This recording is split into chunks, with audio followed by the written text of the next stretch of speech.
আসসালামু আলাইকুম প্রিয় সাংবাদিক ভাইরা, আপনাদেরকে ধন্যবাদ জানাচ্ছি এবং দুঃখ প্রকাশ করছি যে আমরা নির্ধারিত সময়ের চেয়ে 20 মিনিট পরে শুরু করতে হয়েছে। আমাদের মাননীয় সদস্য সচিব একটু অসুস্থ ছিলেন, এই কারণে আমাদের দেরি হলো। যে বিষয়টা ইতিমধ্যে আপনারা শুনেছেন যে আমাদের জাতীয় নাগরিক পার্টির সংস্কার বাস্তবায়ন কমিটি, আমরা যখন জাতীয় নাগরিক কমিটি ছিলাম তখন থেকে আমরা সংস্কার বিষয়ে ধারাবাহিকভাবে অন্তর্বর্তী সরকারের সাথে কাজ করেছি। অন্তর্বর্তী সরকার কর্তৃক গঠিত যে কমিশনগুলো সেটার সাথে কাজ করেছি এবং পরবর্তীতে যখন আমরা পার্টি হই এনসিপি, তখন আমরা একটা সংস্কার সমন্বয় কমিটি করা হয়েছিল। যে সংস্কার সমন্বয় কমিটির তরফ থেকে আমরা ঐক্যমত্য কমিশনের বিভিন্ন যে আলোচনাগুলো ছিল সংস্কার বিষয়ে, সেখানেও আমরা কনস্ট্যান্টলি আমাদের পজিশনগুলো নিয়ে এবং যেটা আমরা মনে করেছি যে বাংলাদেশের জনগণের জন্য গুরুত্বপূর্ণ পরিবর্তন সংস্কার, সেগুলোর পক্ষে আমাদের অবস্থান জারি রেখেছিলাম।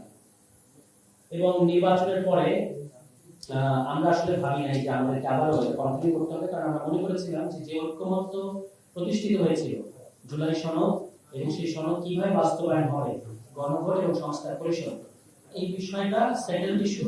ফলে নির্বাচিত সরকার এসে তারা বাস্তবায়ন করবে। এবং কিন্তু আমরা দেখলাম যে তারা শুরুই করলো শপথ ভঙ্গ করে এবং তারা সংস্কার পরিষদের শপথ নেয়নি। তখন আমরা তাৎক্ষণিক সিদ্ধান্ত নিয়ে আমাদের পার্টি সংস্কার বাস্তবায়ন, আমরা বুঝতে পারলাম যে এটা আসলে একটা লম্বা সংগ্রামের বিষয় হয়ে যাচ্ছে।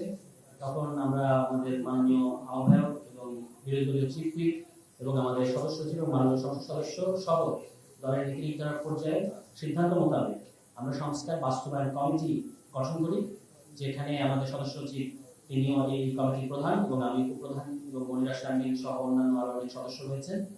এবং আমরা তখন থেকে সভা, সেমিনার, বিভিন্ন স্টেক হোল্ডারদের সাথে আলাপ আলোচনা যে কিভাবে এই ডেভেলপটা পরিবর্তন করা যাবে, ডেভেলপটা কাটানো যাবে, এই বিষয় নিয়ে আমরা আলোচনা করেছি। এবং সকলের পরামর্শের মতামত মোতাবেক আমরা মনে করেছি, যেটা ঘোষণা অলরেডি আপনারা মনিরা শারমিনের মুখে শুনেছেন, যে জাতীয় কনভেনশন সংস্কার বিষয়, গণভোট এবং জুলাই সনদের যে এখন যে একটা অচল অবস্থা, এই অচল অবস্থার বিষয়ে একটা জাতীয় কনভেনশন। কিন্তু এই মুহূর্তে আরো দুটো গুরুত্বপূর্ণ ইস্যু আমাদের জন্য, একটা হচ্ছে জ্বালানি সংকট এবং অর্থনৈতিক যে ক্রাইসিসের মধ্যে বাংলাদেশ পড়েছে এবং সামনে যেটা আরো ঘনীভূত হতে যাচ্ছে। ফলে এই সার্বিক বিষয় জ্বালানি, অর্থনীতি এবং আরো দুটি গুরুত্বপূর্ণ বিষয়, যে দুটো গুরুত্বপূর্ণ অধ্যাদেশ সরকার বাতিল করে দিয়েছে, একটা অধ্যাদেশ এবং একটা মানবাধিকার অধ্যাদেশ। ফলে মানবাধিকার এবং ফেসবুক, আজকেও যখন আমরা কথা বলছি তখনও কিন্তু স্থানীয় প্রতিমন্ত্রী সমালোচনা করার কারণে একটি পত্রিকা নিবন্ধন বাতিল করার আবেদন করা হয়েছে। ফলে এই যে মত প্রকাশের স্বাধীনতা, সংবাদপত্রের স্বাধীনতা, মানবাধিকার, এই সমস্ত ইস্যু সহ জ্বালানি, অর্থনীতি, মানবাধিকার, মত প্রকাশের স্বাধীনতা এবং গণভোট, এই পাঁচটি বিষয়ে আগামীকাল ডিপ্লোমা ইঞ্জিনিয়ার্স ইনস্টিটিউটে এই যে বিষয়গুলো যেগুলো আমি কথা বললাম, এগুলো যারা বিশেষজ্ঞ এক্সপার্ট তাদের সমন্বয়ে একটি জাতীয় কনভেনশন অনুষ্ঠিত হতে যাচ্ছে, যেটা আয়োজক সংস্কার বাস্তবায়ন কমিটি। এখানে কারা অংশ নেবেন আমি একটু পরে বলবো। তো এইটা প্রথমত একটা সকাল 9টা থেকে সন্ধ্যা 7টা পর্যন্ত 5টি সেশনে এই জাতীয় কনভেনশনটি অনুষ্ঠিত হবে। প্রথমে একটি উদ্বোধনী সেশন এবং তারপরে অর্থনীতি সংস্কার বিষয়, অর্থনীতি ও ব্যাংকিং খাত সংস্কার বিষয়ক সেশন। তারপরে সেশন হচ্ছে জ্বালানি সংকট এবং এটার উত্তরণের উপায়। থার্ড সেশন হচ্ছে আপনার মানবাধিকার ও মত প্রকাশের স্বাধীনতা। এবং সর্বশেষ সেশন, যেখানে বাংলাদেশের বিভিন্ন দলের শীর্ষ পর্যায়ে রাজনীতিবিদরা অংশ নেবেন, সেই সেশনটা হচ্ছে গণভোট ও রাজনৈতিক যে পথ, সেই বিষয়। তো এই 5টি সেশন কারা কারা থাকবেন আমি সেটা একটু আপনাদেরকে, আমাদের নিজের জানিয়ে দেবো। তারপর আমি একটু আপনাদের দেখাতে বলতে চাই এবং আপনাদের সবাইকে আগামীকাল সারাদিন আমাদের সাথে এটা থাকার মতো কি যেন সারা বাংলাদেশের মানুষকে আমরা এই আলোচনা পৌঁছে দিতে পারি, সে ব্যাপারে আপনারা আপনাদের যে ভূমিকা, প্রত্যাশিত ভূমিকা, সেটা আপনারা পালন করবেন, আমি এই আহ্বান রাখছি। তো আমাদের যে উদ্বোধনী সেশন সকাল 9টা থেকে সকাল 10টা পর্যন্ত, এই সেশনের সভাপ্রধান কিংবা চেয়ার হিসেবে থাকবেন মাননীয় সংসদ সদস্য, এনসিপির সদস্য সচিব এবং সংস্কার বাস্তবায়ন কমিটির প্রধান জনাব আখতার হোসেন এমপি। এই সেশনে স্বাগত বক্তব্য দেবেন সারোয়ার তুষার, যুগ্ম আহ্বায়ক ও উপপ্রধান সংস্কার বাস্তবায়ন কমিটি। এই সেশনে অর্থাৎ উদ্বোধনী সেশনে প্যানেলিস্ট হিসেবে থাকবেন বদিউল আলম মজুমদার, সম্পাদক সুজন। আরো থাকবেন সার্জিস আলম, মুখ্য সংগঠক উত্তরাঞ্চল NCP, Abdul Hannan Masud MP, senior যুগ্ম সমন্বয়ক এনসিপি, দিলারা চৌধুরী রাষ্ট্রবিজ্ঞানী, মির্জা হাসান সমাজবিজ্ঞানী, তৌফিক আহমদ চৌধুরী সাবেক মহাপরিচালক বিআইবিএম, এবং আরো থাকবেন সাবেক বিচারপতি জাস্টিস আব্দুর রহমান সাহেব। এবং এই সেশনটি মডারেট করবেন এনসিপি যুগ্ম আহ্বায়ক এবং সংস্কার বাস্তবায়ন কমিটির সদস্য জনাব জাভেদ হাসান। এটা সকাল 9টা থেকে 10টা পর্যন্ত। সকাল 10টা থেকে 11:30 পর্যন্ত আমাদের প্রথম সেশন অর্থনৈতিক পুনর্গঠন, দুদক, এনবিআর, ব্যাংকিং খাতে শৃঙ্খলা ও কর্মসংস্থান। এই সেশনে চেয়ার হিসেবে থাকবেন নাসিরউদ্দিন পাটোয়ারি, মুখ্য সমন্বয়ক এনসিপি। প্যানেলিস্ট হিসেবে থাকবেন ফাহমিদা খাতুন, নির্বাহী পরিচালক সিপিডি, এম নিয়াজ আসাদুল্লাহ, অধ্যাপক, ঢাকা বিশ্ববিদ্যালয় অর্থনীতি বিভাগের অধ্যাপক, doctor M Masrur Riaz, chairman and CEO, policy exchange Bangladesh. থাকবেন ফাহিম মাসরুর, সিইও, bdjobs.com, শামস মাহমুদ, সাবেক সভাপতি, Dhaka chamber of commerce and industry, Asif Khan, chartered financial analyst এবং চেয়ারম্যান এসএএমসি লিমিটেড। এই সেশনটি মডারেশন করবে মনিরা শারমিন, আহ্বায়ক নারী শক্তি, জাতীয় নারী শক্তি। দ্বিতীয় সেশন যেটা শুরু হবে সকাল 11:30 থেকে দুপুর 1টা পর্যন্ত চলবে। এই সেশনটির নাম জ্বালানি নিরাপত্তা, বর্তমান সংকট ও উত্তরণের পথ। এই সেশনটিতে চেয়ার হিসেবে থাকবেন হাসান আব্দুল্লাহ এমপি, মুখ্য সংগঠক দক্ষিণাঞ্চল এনসিপি। প্যানেলিস্ট হিসেবে থাকবেন তানজিমউদ্দিন খান, ঢাকা বিশ্ববিদ্যালয়ের অধ্যাপক এবং ইউজিসির সাবেক সদস্য। আরো থাকবেন অধ্যাপক এম শামসুল আলম, জ্বালানি উপদেষ্টা, consumer association of Bangladesh cab. থাকবেন ব্যারিস্টার আসাদুজ্জামান ফুয়াদ, সাধারণ সম্পাদক এবি পার্টি। আরো থাকবেন ডক্টর খান জহিরুল ইসলাম, উন্নয়ন অর্থনীতিবিদ, university of British Columbia, Canada. থাকবেন ইসমাইল আলী, সম্পাদক, Jatiya Arthaniti. Shafiqul Alam, lead energy analyst, institute for energy economics and financial analysis. থাকবেন মোল্লা আমজাদ হোসেন, সম্পাদক, এনার্জি এন্ড পাওয়ার ম্যাগাজিন। থাকবেন মোহাম্মদ আতাউর রহমান সরকার, সাধারণ সম্পাদক, Bangladesh sustainable and renewable energy association. এই সেশনটি মডারেশন করবেন আতিক মুজাহিদ এমপি, যুগ্ম আহ্বায়ক এনসিপি। এরপর লাঞ্চের বিরতি এবং লাঞ্চের পরে দুপুর 2টা থেকে বিকাল 3:30 পর্যন্ত তৃতীয় সেশন মত প্রকাশের স্বাধীনতা ও মানবাধিকার, বর্তমান ঝুঁকি ও করণীয়। এই সেশনে চেয়ার হিসেবে থাকবেন আসিফ মাহমুদ, সাবেক অন্তর্বর্তী সরকারের সাবেক উপদেষ্টা এবং মুখপাত্র এনসিপি। প্যানেলিস্ট হিসেবে থাকবেন সারা হোসেন, আইনজীবী ও মানবাধিকার কর্মী। থাকবেন তাজুল ইসলাম, সাবেক চিফ প্রসিকিউটর, আইসিটি ট্রাইব্যুনাল। থাকবেন আবু হেনা রাজ্জাকি, সিনিয়র আইনজীবী, বাংলাদেশ সুপ্রিম কোর্ট। থাকবেন আশরাফ কায়সার, সাংবাদিক ও রাজনৈতিক বিশ্লেষক। থাকবেন জাহিদুল ইসলাম, সাংবাদিক ও অ্যাক্টিভিস্ট, সাংবাদিক, ব্যারিস্টার এবং অ্যাক্টিভিস্ট। নাবিলা ইদ্রিস, সাবেক সদস্য, গুম প্রতিরোধ কমিশন যেটা হয়েছিল সেই কমিশনের সদস্য ছিলেন তিনি, নাবিলা ইদ্রিস। অ্যাডভোকেট তারিকুল ইসলাম, সভাপতি, জাতীয় যুব শক্তি। মিনহাজ আমান, ফ্যাক্ট চেকার এবং মানবাধিকার কর্মী। এই সেশনটি মডারেশন করবেন আব্দুল্লাহ আল আলামিন এমপি, যুগ্ম সদস্য সচিব এনসিপি।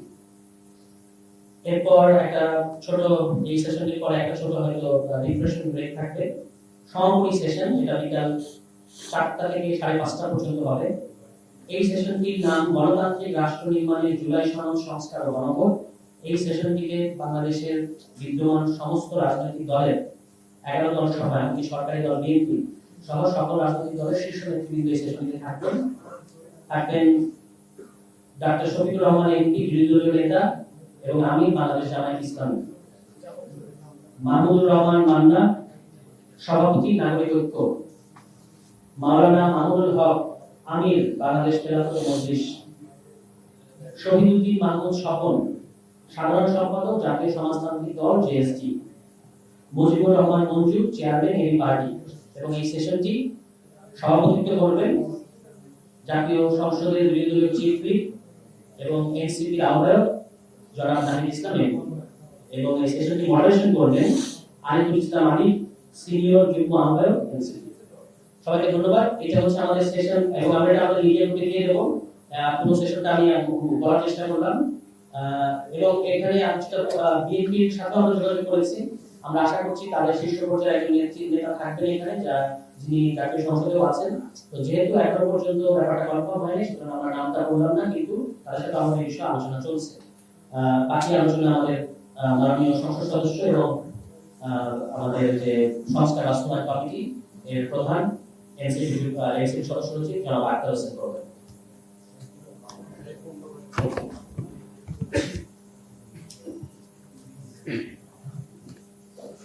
আসসালামু আলাইকুম, সম্মানিত সাংবাদিক বন্ধুগণ এবং প্রিয় দেশবাসী। জাতীয় নাগরিক পার্টি এনসিপির সংস্কার বাস্তবায়ন কমিটির পক্ষ থেকে আপনাদের শুভেচ্ছা এবং অভিনন্দন। ত্রয়োদশ জাতীয় সংসদ নির্বাচনের পরে আমরা আশাবাদী ছিলাম, যেহেতু বাংলাদেশের অধিকাংশ জনগণ 70% জনগণ গণভোটে হ্যাঁর পক্ষে অবস্থান নিয়েছেন, অতএব নির্দ্বিধায় কোনো বাধাবিঘ্ন ছাড়াই জনগণের ম্যান্ডেট এর মধ্য দিয়ে গণভোটের যে আকাঙ্ক্ষা, অর্থাৎ বাংলাদেশের রাষ্ট্রটির একটা গণতান্ত্রিক রূপান্তর, সেই পরিবর্তনগুলো, সংস্কারগুলো খুব সহজেই বাস্তবায়িত হবে, সেটাই ছিল আমাদের প্রত্যাশার জায়গা। কারণ গণভোটের বিষয়ে, গণভোটের রায়ের বিষয়ে সেই ঐক্যবদ্ধ কমিশনের আলোচনা থেকেই আমরা সকল রাজনৈতিক দল একমত ছিলাম। সেখানে শুধু এনসিপি না, বিএনপি, জামাত এবং অপর রাজনৈতিক দলগুলো সবাই একমত ছিল যে গণভোটের যে ফলাফল আসবে, সে ফলাফল সকলের জন্য বাধ্যতামূলক এবং এর অন্যথা করার কোনো সুযোগ নেই। যেহেতু জনগণের সার্বভৌম অভিপ্রায়ের যে বহিঃপ্রকাশ ঘটবে গণভোটের মধ্য দিয়ে, সেটা খুব দ্রুতই, অর্থাৎ যে সময়সীমা দেওয়া ছিল তার মধ্যকার সময় সেটা বাস্তবায়িত হবে। কিন্তু আমরা খেয়াল করে দেখলাম যে বিএনপি 2/3 মেজরিটি পেল এবং শপথ গ্রহণের দিনই তারা গণভোটের যে রায় সেটাকে অস্বীকার করল। গণভোটের রায়ের ফলাফল হিসেবে সংবিধান সংস্কার পরিষদ গঠন করা অবশ্য পালনীয় একটা কর্তব্য ছিল। সেই সংবিধান সংস্কার পরিষদে আমরা যারা এখন সংসদ সদস্য আছি তারাই মেম্বার হতাম এবং সেখানে সংবিধানের সাথে সম্পর্কিত বিষয়গুলো নিয়ে আলাপ আলোচনা হতো এবং যেভাবে গণভোটের রায় এসেছে, অর্থাৎ সংবিধানের সাথে সম্পর্কিত বিষয়গুলো, বিশেষত ভোটের পিয়ার অনুযায়ী উচ্চকক্ষ গঠন করা, তত্ত্বাবধায়ক সরকারের নতুন ফর্মুলাকে গ্রহণ করা, নির্বাচন কমিশন সহ সাংবিধানিক প্রতিষ্ঠানগুলোতে একটা নিরপেক্ষ বডির মধ্য দিয়ে নিয়োগ প্রদানের কার্যক্রম সম্পূর্ণ করা, যে বিষয়গুলোতে আমরা সকলে একমত হয়েছি 30টি বিষয়, সেগুলোকে যেভাবে জুলাই সনদের মূল ভাষ্যে বলা হয়েছে সেভাবে সেগুলোকে সংবিধানে অন্তর্ভুক্ত করা এবং এর বাইরে কিছু বিষয় ছিল যেগুলো দলগুলোর তাদের নির্বাচনী এজেন্ডা ইশতেহার অনুযায়ী তারা সম্পন্ন করতে পারবেন, সেভাবেই আমরা সামনের দিকে অগ্রসর হবো, এটাই প্রত্যাশার বিষয় ছিল। কিন্তু সেটা সম্ভবপর হলো না, বরং নানাভাবে এই গণভোটের রায়কে সংবিধান সংস্কার পরিষদ বা জুলাই সনদ বাস্তবায়ন যে আদেশ, সেটাকে সরকার দলের তরফ থেকে কখনো বা প্রতারণা, অন্তহীন প্রতারণার দলিল বলা হলো, কখনো বা এটাকে অসাংবিধানিক আইনগত কর্তৃত্ব বহির্ভূত হিসেবে সেটাকে পরিচিত করানোর একটা প্রবণতা আমরা সরকার দলের তরফ থেকে দেখতে পেলাম। সেই প্রেক্ষাপটে আমরা যারা বিরোধী দলীয় সংসদ সদস্যরা আছি, আমরা সংসদের ভিতরেই সে আলোচনাটাকে আমরা প্রমিনেন্ট করতে চেয়েছি। আমরা মুলতবি প্রস্তাব নিয়ে এসেছিলাম এই সংবিধান সংস্কার পরিষদ গঠনের বিষয় নিয়ে, সে বিষয়টা নিয়ে আলাপ আলোচনা হয়েছে। সরকারি দল সংবিধান সংস্কার পরিষদকে আড়াল করে তারা জুলাই সনদে নোট অফ ডিসেন্টের দিকে তাদের ফোকাস, সেই নোট অফ ডিসেন্ট গুলোকেই প্রধান করার উদ্দেশ্যে তারা একটা মুলতবি প্রস্তাব তারা নিয়ে এসেছিলেন। সে বিষয়গুলো নিয়ে আমরা আলাপ আলোচনা করেছি। আমরা বিরোধী দলীয় সংসদ সদস্যরা সংসদে রাষ্ট্রপতির ভাষণের উপরে বক্তৃতার সময়টাতে প্রত্যেকেই আলাদা আলাদা করে প্রতিদিনই এই গণভোট, মানুষের রায়, সংবিধান সংস্কার পরিষদ গঠন করা, সেই বিষয়গুলো নিয়ে আমরা আলোকপাত করার চেষ্টা করেছি। কিন্তু আমরা দেখেছি যে সরকার দল তারা বরাবরই মতোই গণভোটের রায় অনুযায়ী সংবিধান সংস্কার পরিষদ তারা গঠন করতে চান না। এমনকি তারা এই কথাও বলেছেন যে এই সংবিধান সংস্কার পরিষদের যে আইডিয়া বা কনসেপ্ট, সেটা কোনোভাবেই নাকি যুক্তিসঙ্গত নয়, বা সংবিধানকে শুধুমাত্র সংশোধন করা যেতে পারে, সেটাকে সংস্কার করা যায় না, এই ধরনের বক্তব্য তারা উপস্থাপন করেছেন। অথচ ঐক্যমত্য কমিশনে আমাদের আলোচনাই ছিল, যেহেতু সংবিধানের সাথে সম্পর্কিত এমন কিছু বিষয় আমরা পরিবর্তন আনতে চাই যেটা সংবিধানের মৌলিক যে কাঠামো অর্থাৎ বেসিক স্ট্রাকচার সেটাকে ভায়োলেট করে, এবং সেই বেসিক স্ট্রাকচারকে ভায়োলেট করে সংবিধান সংশোধন করলে সেটা কোর্টে গিয়ে টিকসই হবে না। সেক্ষেত্রে আমাদের একটা হায়ার স্ট্যাটাসের একটা বডি প্রয়োজন, যেখানে সংবিধানের মৌলিক কাঠামো বেসিক স্ট্রাকচারে যদি আমরা পরিবর্তন আনতে চাই সেটাকেও টেকসই হবে। এবং সেই ধারণার জায়গা থেকেই সংবিধান সংস্কার পরিষদের আইডিয়া এসেছিল, যেটার ব্যাপারে বিএনপি তখন আপত্তিও করে নেই। তারা 2/3 মেজরিটি পাওয়ার পরেই এই সংবিধান সংস্কার পরিষদের বিষয়ে তারা আপত্তি করছেন। তো আমাদের কাছে সামগ্রিকভাবে মনে হয়েছে যে এই গণভোট, সংবিধান সংস্কার পরিষদ এবং বাংলাদেশের সংস্কারের যে জনগণের আকাঙ্ক্ষা, সেটাকে বাস্তবায়ন করার জন্য সংসদের ভিতরে এবং বাইরে সর্বত্র আমাদের এই বিষয়গুলো নিয়ে কথা হওয়া প্রয়োজন। এবং এর বাইরে আরো কিছু বিষয় জনসম্মুখে এসেছে, বিশেষত জ্বালানির বিষয়ে যে সংকটটা তৈরি হয়েছে, বাংলাদেশের প্রত্যন্ত অঞ্চল থেকে শুরু করে রাজধানী শহর পর্যন্ত কিলোমিটারের পরে কিলোমিটার জ্বালানি তেলের জন্য যানবাহন নিয়ে মানুষকে লাইনে দাঁড়িয়ে থাকতে হয়েছে। এবং হঠাৎ করেই দেখা গেল জ্বালানি তেলের দাম বাড়ার পরপরই সেই দীর্ঘ লাইন সেটা উধাও হয়ে গেল। এটাতে একটা প্রশ্নের জায়গাও তৈরি হয়েছে আসলে, যে আসলে কি জ্বালানির দাম বাড়ানো হবে, এই কারণেই পূর্বে একটা সংকট তৈরি করা হলো, জনগণকে একটা ভোগান্তির মধ্য দিয়ে নিয়ে যাওয়া হলো, যাতে মানুষেরা জ্বালানি তেলের দাম যে হঠাৎ করে এত পরিমাণে বৃদ্ধি করা হলো, সেই বিষয়টাতে মানুষের রিয়াকশনের থেকে, মানুষ যে লাইন থেকে মুক্তি পেল, সেই স্বস্তিটার মধ্যে মানুষেরা ভুলে যাবে, এই ধরনের একটা পরিবেশ তৈরি করার কোনো একটা মেকানিজম সরকারের তরফ থেকে ছিল কিনা, সে প্রশ্নটাও এখন রয়েছে। যদিও জ্বালানি তেলের এই বিষয়টা নিয়ে সংসদে একটা কমিটি গঠন করা হয়েছে, তার একটা সময়সীমা আছে, আমাদের তরফ থেকে সেখানে সদস্যরা আছেন। আমরা পুরো বিষয়টা খতিয়ে দেখতে চাই যে আসলে এখানে সংকটটা কোথায় থেকে এটা ঘনীভূত হলো। এবং এর বাইরে গিয়েও আপনারা জানেন যে অর্থনীতিতে একটা বড় ধরনের ধকল সামনের দিনে আসতে যাচ্ছে। বিশেষত গত পরশুদিন আমাদের স্বরাষ্ট্রমন্ত্রী, আমাদের অর্থমন্ত্রী, তিনি বাংলাদেশের অর্থনৈতিক পরিস্থিতি নিয়ে সংসদে যে বিবৃতি দিয়েছেন, তাতে ভীত সন্ত্রস্ত হওয়ার মতো অর্থনৈতিক পরিস্থিতি আছে বাংলাদেশে বলেই আমাদের কাছে মনে হয়। আমরা দেখলাম যে আমাদের সমস্ত সমীক্ষাতেই, স্ট্যাটিস্টিক্স ডাটাগুলোতে বাংলাদেশের অর্থনৈতিক অবস্থা একেবারে ভঙ্গুর একটা অবস্থার মধ্যে আছে অর্থমন্ত্রীর বক্তব্য অনুযায়ী। এবং সে সময়টাতেই আমরা খেয়াল করে দেখলাম যে 5টি ব্যাংককে একীভূতকরণ করা হয়েছিল, ইসলামী ব্যাংকগুলো, যেখানে আসলে লুটেরেরা তারা ব্যাংকের অর্থগুলো জনগণের আমানত বা সরকার যে ভর্তুকি দিয়েছিল সেখানে সবকিছুকেই তারা লুটপাট করে নিয়ে গেছেন। সেখানে ব্যাংক রেজুলেশন আইনটা সংসদে পাশ করা হলো, হঠাৎ করেই সেখানে একটা সংশোধনে নিয়ে আসা হয়েছে এক রাতের ব্যবধানে 18 ধারায়, যে মাত্র 7.5% অর্থ যদি প্রদান করা হয় তাহলেই তারা আবার ব্যাংকগুলোর মালিকানা ফিরিয়ে পাবেন। এটা খুবই কঠিন একটা পরিস্থিতি, কারণ আমরা দেখলাম যে লুটেরাদের কাছেই এই ব্যাংকগুলোকে আবার ফিরিয়ে দেওয়ার একটা আইন প্রণয়ন করা হয়েছে।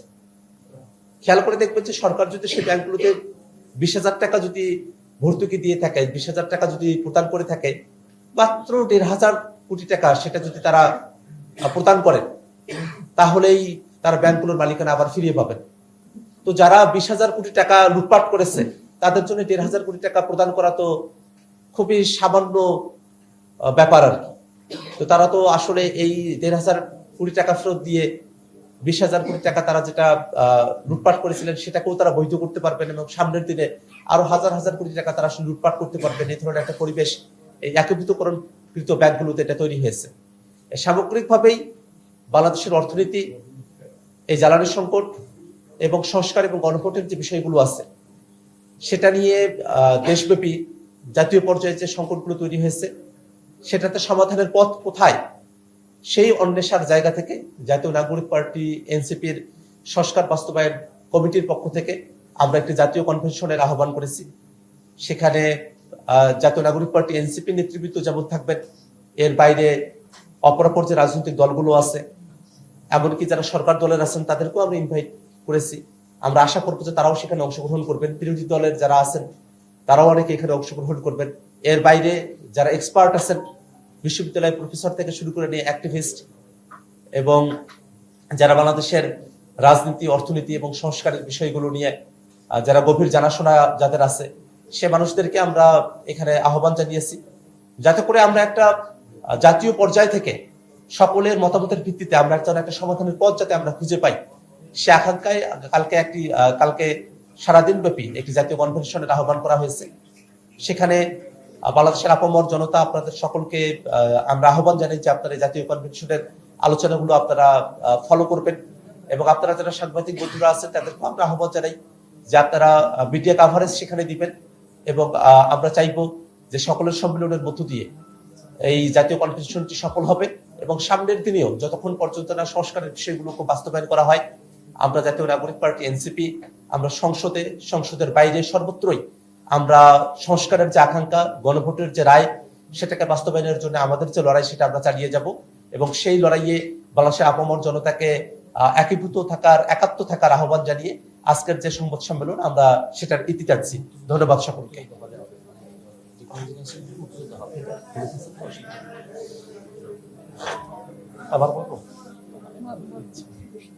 সম্মানিত সাংবাদিক বন্ধুগণ,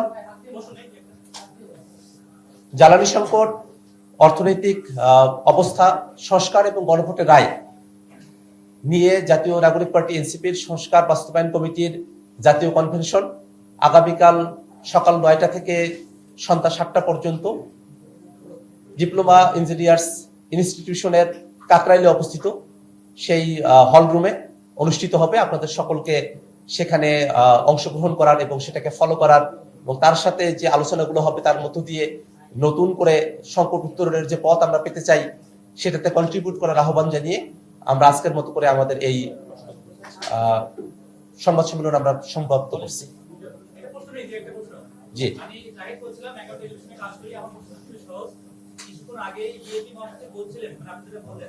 সংবিধান সংস্কার তারা করবেই না, এটা সরকারের বিরুদ্ধে একটা কাজ। আপনারা চাচ্ছেন, তারা চাচ্ছে না, এমন কি হতে পারে এই চাওয়া পাওয়ার ডিবেট থেকে একসময় এই সরকারের বিরুদ্ধে একদফা ঘোষণা দিয়ে রাখতে পারে? এর সাথে আরেকটু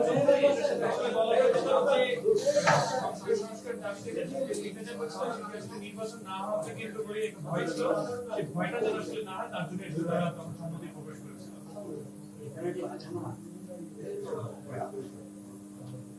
সরকার যখন সংবিধান সংস্কার পরিষদের শপথ গ্রহণ করলো না এবং গণভোটের রায়ের বিপক্ষে যখন অবস্থান গ্রহণ করলেন, তখন আমরা বারংবারই কথা বলেছি যে আপনারাই তো সংস্কারের পক্ষে, গণভোটের পক্ষে, হ্যাঁয়ের জন্য আপনারা ক্যাম্পেইন করেছেন।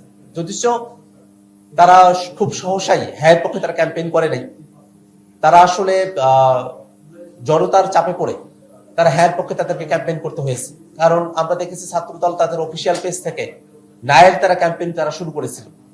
এখানে স্বরাষ্ট্রমন্ত্রী একটা কথা বলেছেন, যদি নির্বাচন না হতে দেয়, এই কারণেই তারা চুপ থেকে তারা জুলাই সনদে স্বাক্ষর করেছেন বা তারা আসলে গণভোটের পক্ষে তারা হ্যান্ড ক্যাম্পেইন করেছেন।